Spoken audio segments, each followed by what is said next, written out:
Assalamualaikum warahmatullahi wabarakatuh. Eh, Perkenalkan, saya Zulfa Khairunisa. Di kesempatan kali ini, saya akan sharing terkait materi perkuliahan untuk mata kuliah Filsafat, Etika, dan Komunikasi. Untuk materi yang akan kita bahas di kesempatan kali ini adalah terkait apa itu filsafat komunikasi. Kita kaji berdasarkan pengertian atau definisinya. Lalu yang kedua, hakikat filsafat komunikasi, lalu pilar-pilar filsafat komunikasi, dan yang terakhir kita akan bahas terkait kedudukan dari filsafat komunikasi itu bagaimana.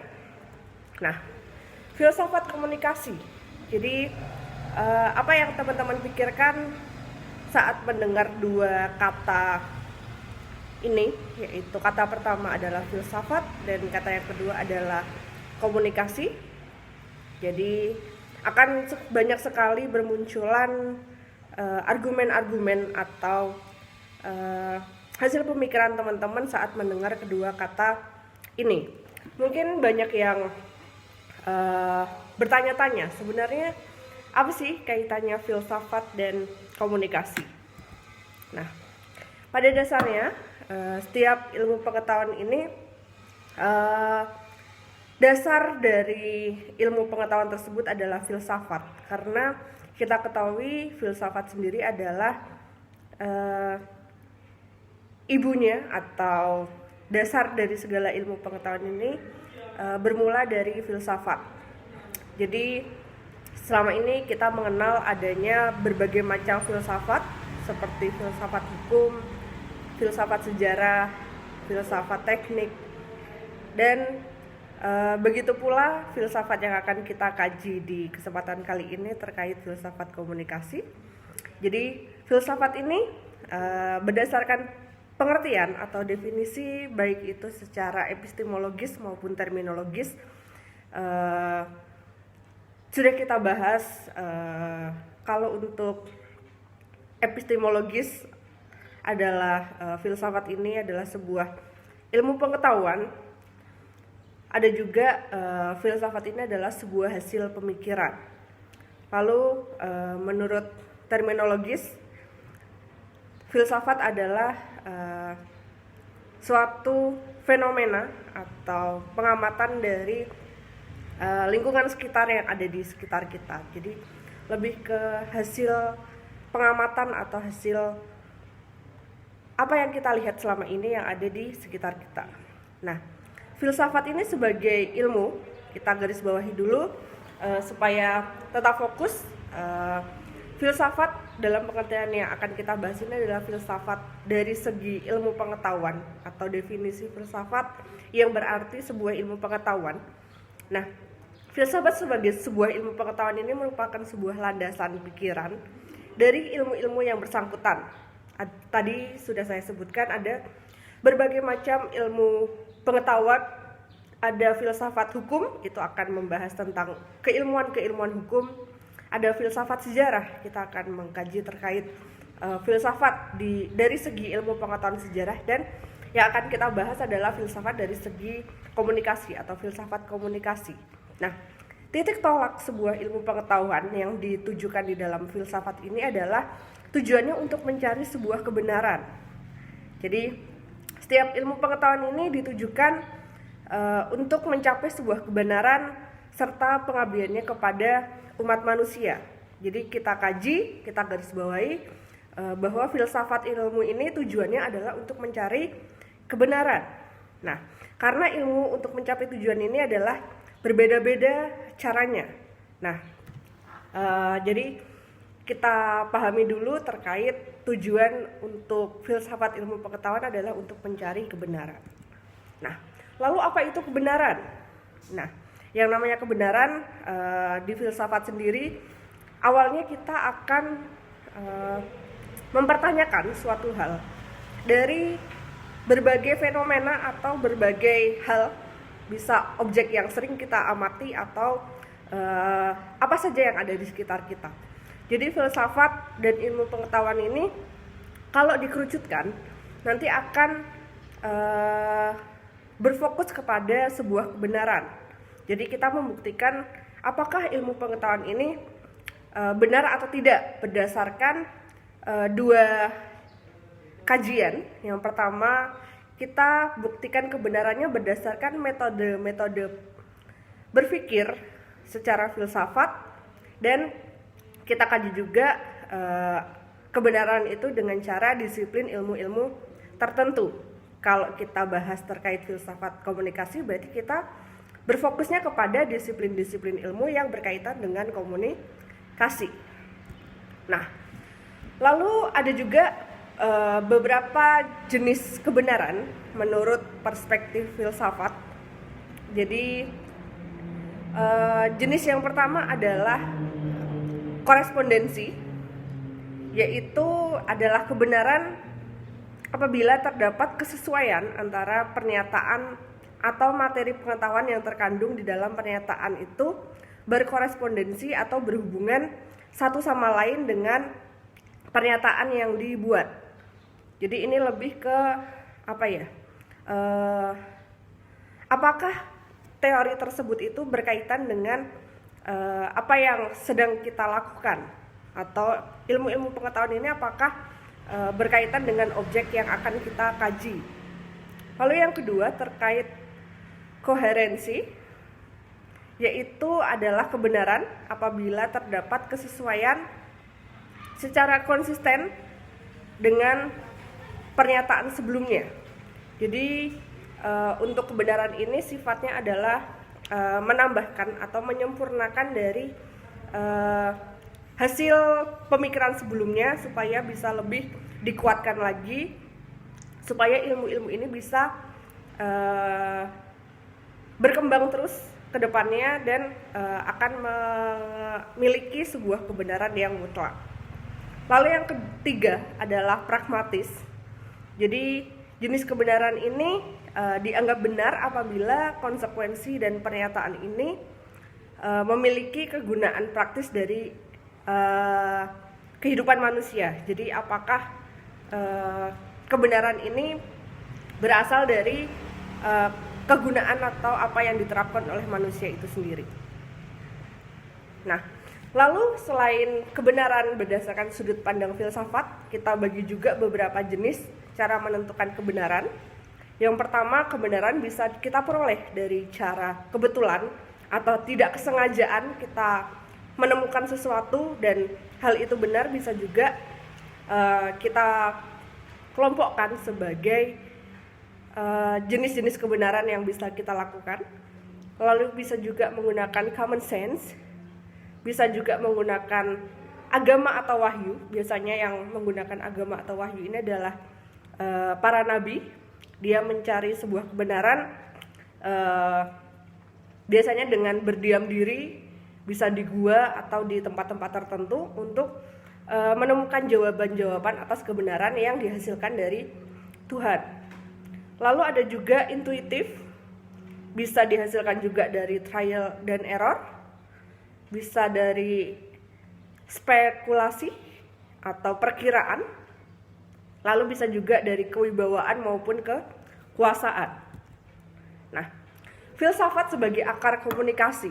Nah, beberapa ahli ada yang berpendapat bahwa landasan ilmu komunikasi yang pertama ini adalah filsafat. Sebenarnya bukan hanya komunikasi, segala ilmu pengetahuan ini dasarnya adalah filsafat. Jadi filsafat mendasari ilmu komunikasi dari domain etos, patos, dan logos. Nah, domain etos, patos, dan logos ini kita peroleh dari teorinya Aristoteles dan Plato. Jadi dari segi etos, kita melihat dari komponen filsafat yang mengajarkan ilmuwan tentang pentingnya rambu-rambu normatif dalam perkembangan ilmu pengetahuan. Lalu kaitannya dengan hubungan manusia dan masyarakat. Perlu kita ketahui dulu, manusia ini adalah suatu makhluk sosial. Jadi yang namanya makhluk sosial ini pasti akan selalu melakukan sebuah proses interaksi atau proses komunikasi. Nah, kalau filsafat dari akar ilmu komunikasi yang di poin etos ini kita melihatnya dari norma-norma yang berkembang di masyarakat tersebut. Lalu untuk yang kedua adalah pathos. Ini merupakan sebuah komponen filsafat yang menyangkutkan aspek emosi atau perasaan dari masing-masing manusia tersebut. Jadi kita mencari kebenaran berdasarkan dari psikologi maupun emosi dari diri-diri manusia itu sendiri. Lalu kita juga mengkaji akar ilmu filsafat dengan kajian komunikasi dari segi logos. Logos ini adalah hasil pemikiran. Jadi biasanya kita mengambil beberapa pendapat atau ilmuwan yang mengambil beberapa keputusan berdasarkan pada hasil-hasil pemikiran yang bersifat nalar, rasional, logika. Jadi ibaratnya kita menggunakan logika untuk melakukan suatu kegiatan komunikasi. Nah, lalu kita masuk ke definisi komunikasi. Jadi pada dasarnya teman-teman pasti tahu komunikasi ini adalah suatu proses penyampaian informasi yang dilakukan oleh pemberi pesan kepada sang penerima pesan, yang di dalamnya terdapat pesan-pesan yang akan disampaikan dari pihak pemberi pesan yang ditujukan kepada penerima pesan dengan menggunakan media-media tertentu, bisa menggunakan media online maupun media offline, dan harapannya nanti akan ada sebuah feedback atau hasil dari sebuah proses komunikasi itu sendiri. Nah, pengertian komunikasi secara etimologis, istilah komunikasi ini berasal dari bahasa Latin communis yang artinya sama. Ada juga kata yang berkaitan dengan definisi komunikasi, yaitu communico dan communication yang artinya adalah membuat sama. Jadi dari dua kata ini, dari dua bahasa Latin ini bisa ditarik kesimpulan bahwa secara etimologis istilah komunikasi ini dapat diartikan sebagai suatu kegiatan yang mengarah kepada adanya kesamaan persepsi atau persamaan pemaknaan terhadap suatu pesan yang disampaikan oleh pemberi pesan dan nanti akan diterima sama oleh penerima pesan tersebut. Nah, apabila suatu proses komunikasi ini tidak ada sebuah kesamaan makna atau persamaan antara yang memberi pesan dan yang menerima pesan, sudah bisa dipastikan bahwa pesan ini tidak akan berjalan dengan baik atau proses komunikasi ini tidak akan berjalan dengan baik. Nah, lalu pengertian komunikasi secara terminologis, tadi kita bahas terkait secara epistemologis, sekarang kita masuk ke secara terminologis. Ada beberapa tokoh yang menyatakan bahwa proses penyampaian pesan oleh komunikator kepada komunikan melalui media yang akan menimbulkan sebuah efek tertentu merupakan sebuah definisi dari komunikasi yang dinyatakan oleh Harold de Lasswell. Lalu ada juga Karl Hofland yang menyatakan bahwa proses komunikasi ini adalah upaya atau sebuah proses atau langkah untuk mengubah perilaku orang lain. Ada juga Edwin yang menyatakan bahwa proses komunikasi ini adalah kegiatan yang mendorong orang lain untuk menafsirkan ide, gagasan sesuai dengan apa yang diinginkan oleh pembaca. Jadi ibaratnya kita mempersuasif atau mempengaruhi orang lain supaya dia mau mengikuti apa yang kita sampaikan. Lalu ada Stephen Robin. Dia menyatakan juga bahwa komunikasi ini lebih mengarah kepada proses penyampaian dan pemahaman suatu maksud. Nah, dari keempat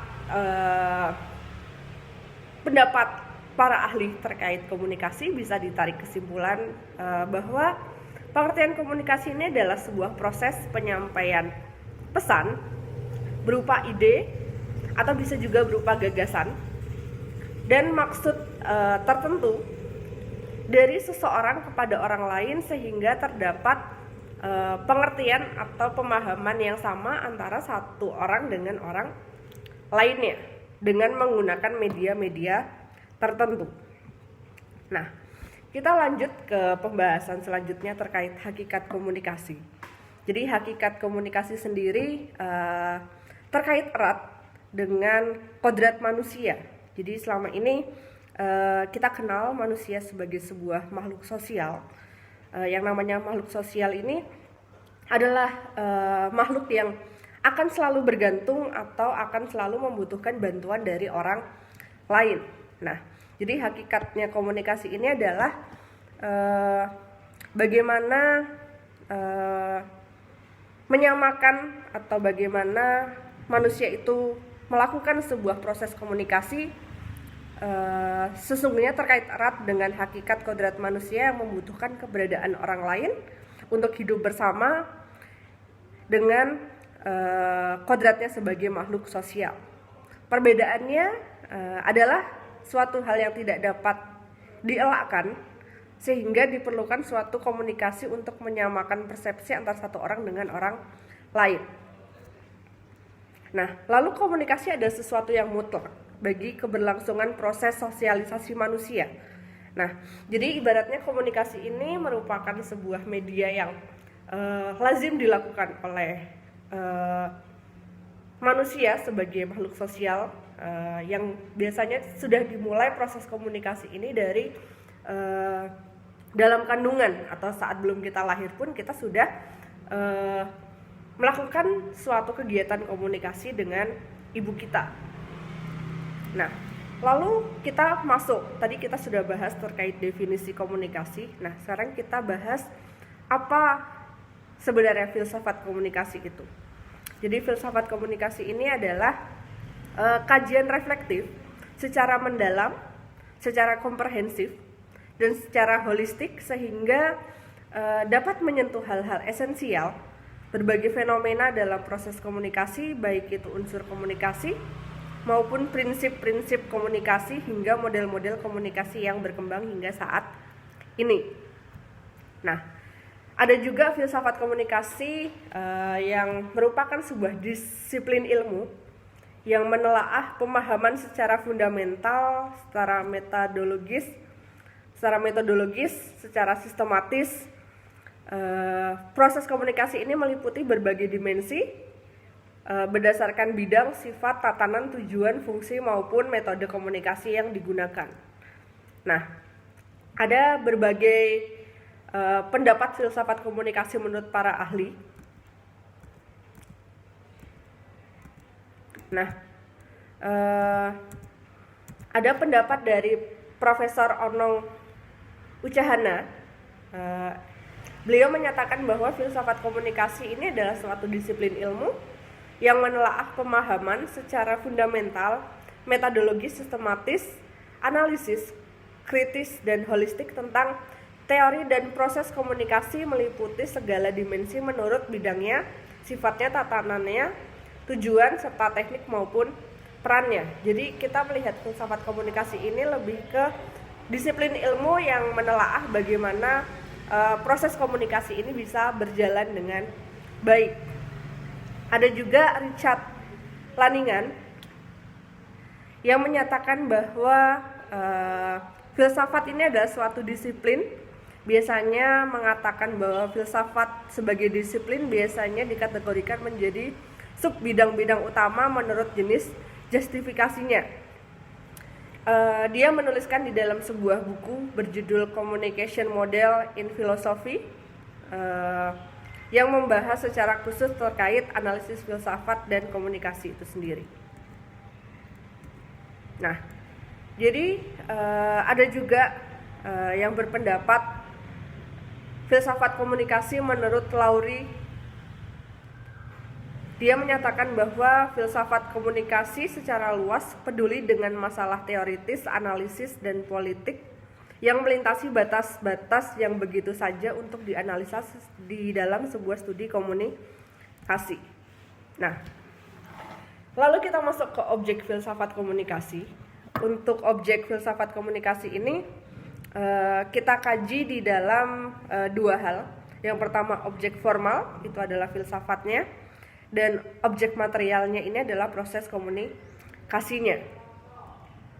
Nah, ada 4 pilar di dalam sebuah filsafat komunikasi. Yang pertama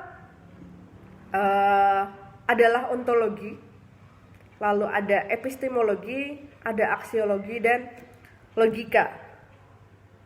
Nah, jadi itu adalah kaitannya filsafat dan komunikasi di dalam segi ilmu pengetahuan. Jadi kita lihat kajiannya berdasarkan kajian ilmu pengetahuan. Sekian dulu penjelasan di kesempatan kali ini. Sampai ketemu lagi di materi-materi selanjutnya. Wassalamualaikum warahmatullahi wabarakatuh.